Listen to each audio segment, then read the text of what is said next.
Good evening. If you don't hear from us, don't worry. That's the message to parents from the Education Secretary, Gillian Keegan, tonight, after 104 schools, nurseries and colleges were told to close buildings made with aerated concrete, a concrete that's prone to collapse. Now, the order comes just days before the start of term, with thousands of students likely to face disruption.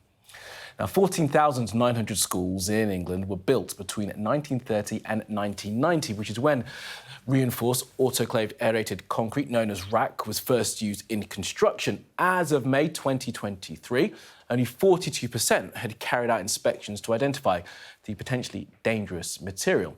Now, measures were already in place to carry out work at 50 schools, but these 100 others were only notified today. Some children will be moved to another part of the building. Some of the buildings will be propped up, so the roofs will be propped up. Some of them will be having a temporary classroom. So we've got a number of different things that we've been working on to mitigate and to minimise the disruption as much as possible for parents and for children. The school will be in touch. It's 156 out of our 22,500 schools. So for most people, you won't be affected. It's absolutely shocking that just as schools are about to return, just as children are about to go back for the new term, that ministers announce this major problem affecting so many of our schools, but they're still not being upfront about it. They should publish that full list, come clean to parents and make sure that all of our children can avoid this kind of disruption, that they've already faced so much lost learning. This has to be different.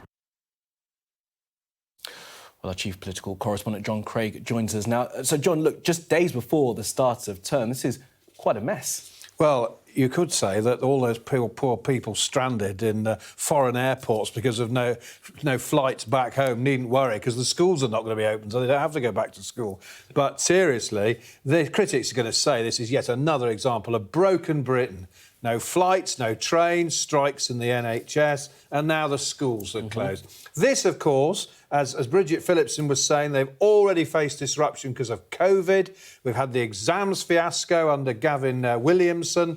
Some are suggesting that this is the sort of fiasco we saw under Mr Williamson when he was the Education Secretary.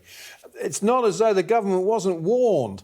The National Audit Office warned about this. There have been all sorts of studies and reports. There was a school in Kent in 2018 when the roof collapsed.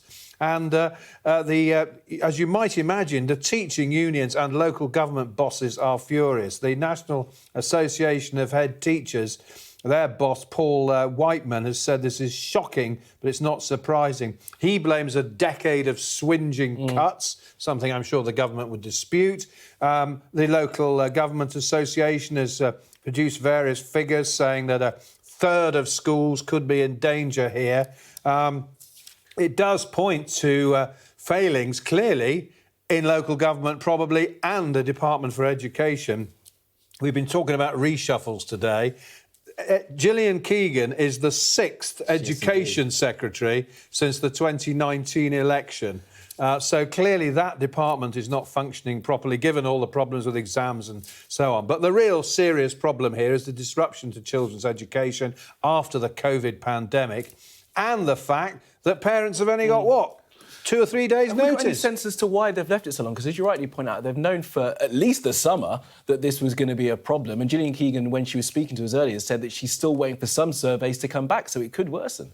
I think what's prompted Gillian Keegan to put her hands up and say where we've messed up here is that there have been 1 or 2 reports that this was going to happen. This problem was going to arise.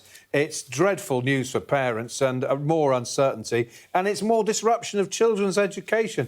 And critics will say it's the sort of thing that should have been sorted out a long time ago. Absolutely right.